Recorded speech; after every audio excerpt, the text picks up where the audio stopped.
Cross-curricular teaching, mathematics and science, primary education. Hello and welcome to this audio-visual presentation on cross-curricular links between mathematics and science in primary education, created on behalf of Birmingham City University's PGCE course. In this session together we will be looking at the following: what the term cross-curricular means, a successful personal experience of teaching a planned lesson in a cross-curricular manner, the questions raised by the cross-curricular teaching of maths and science, practical solutions to teaching these two subjects in conjunction, and of course a conclusion, where we will be asking ourselves a simple yet poignant question about the teaching of these two core subjects, and if it is truly possible to teach them together, side by side. So what does cross-curricular actually mean, and how is it different to discrete teaching of subjects? Heidi Jacobs, in her book Interdisciplinary Curriculum, denotes that it is a conscious effort to apply knowledge, principles and/or values to more than one academic discipline simultaneously. The disciplines may be related through a central theme, issue, problem, process, topic or experience. Most of the time we teach in cross-curricular fashion without even realising it, whether this be in an English text focused on a particular historical event, a discussion on muscles during a PE warm-up, or a dialogue regarding geographical location when conversing about different religions across our wonderfully multicultural world.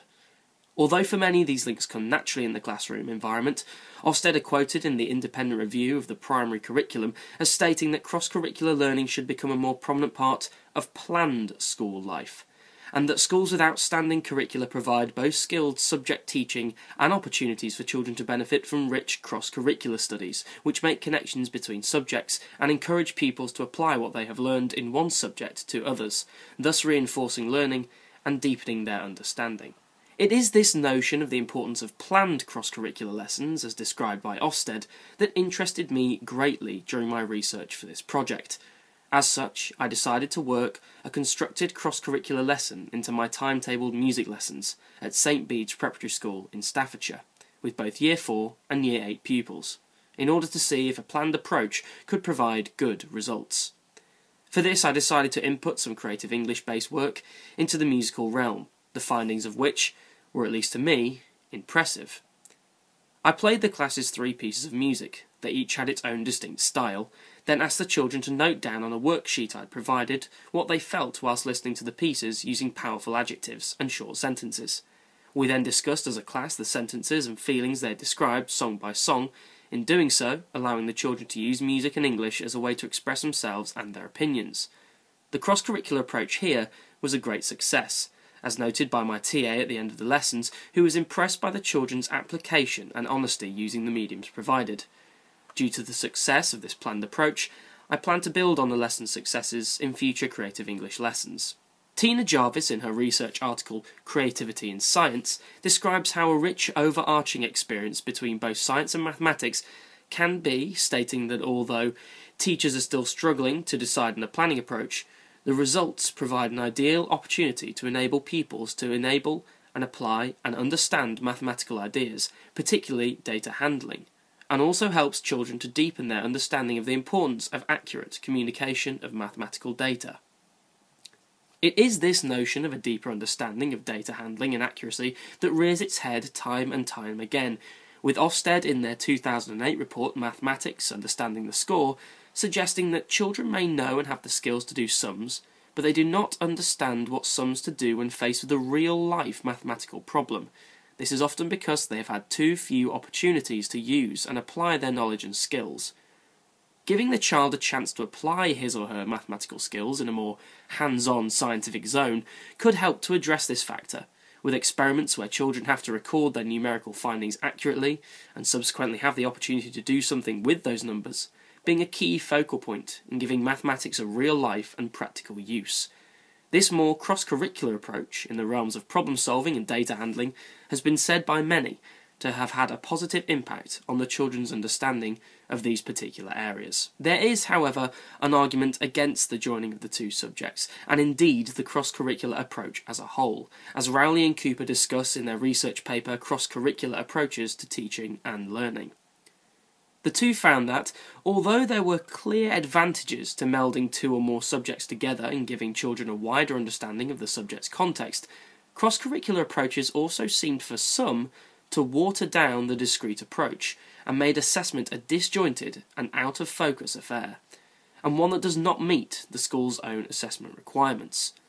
This is a serious issue, as although it is clear that Ofsted and the national curriculum itself appear on the side of including a rich cross-curricular learning experience for these core subjects, there are obvious problems in the delivery and potential pitfalls.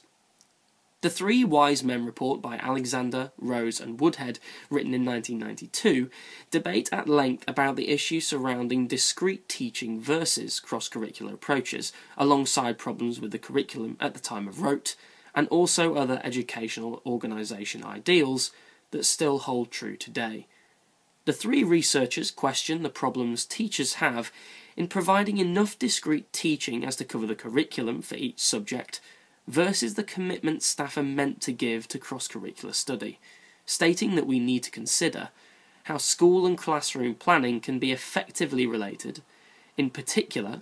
whether the new subject requirements can be reconciled with the established commitment to cross-curricular planning through such devices as topic webs. However, Alexander, Rose and Woodhead do go on later to suggest that despite there being clear issues with combining the subjects, as highlighted earlier by Rowley and Cooper, that subject divisions, as it is argued, are inconsistent with the child's view of the world. Children must be allowed to construct their own meanings, and subject teaching involves the imposition of a received version of knowledge. And moreover, it is the wholeness of the curriculum which is important, rather than the distinct identity of the individual subjects. However, despite grievances, if planned correctly and given enough support both in timetable and structure, assessment between the two subjects can be rewarding, as it can effectively assess problem solving, independent study, and a greater understanding of the linkages between these core subjects. Whatever the case, sufficient guidance should be given by the appropriate staff. A clear example of the effectiveness of a cross-curricular teaching in maths and science, if planned for sufficiently, comes from a case study whereby Headmaster Ian Rimmer conducted research at King James's School in Huddersfield on behalf of the National STEM Centre. He found that cross-curricular work can be incredibly powerful, both in terms of student outcomes and staff continuing professional development. However, it is easy to contemplate, but far more difficult to deliver. Effective planning is the key. At King James's School near Huddersfield, members of the mathematics and science departments worked collaboratively to prepare a rockets project, which was delivered jointly on one of the school's cross-curricular days, and followed up in subsequent mathematics lessons to provide a high-quality and enjoyable learning experience for staff and students alike. It is clear from the other sections of the research paper that it is the planning that provides a practical solution to bridging the gap in mathematics and science, with Rimmer going on to discuss that the rocket project undertaken really ignited the interest of all involved, and that when planned well, gave opportunities for developing a cross-curricular approach to mathematics and science,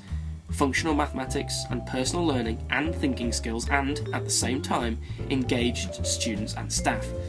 This also brings to light the issue of relevance of task, as touched upon earlier in this presentation. If the conjunctive learning opportunity is something that is both wholly engaging and has real-life connotations in the form of data recording processes or practical tasks, the delivery of maths and sciences together becomes a much simpler task for all involved.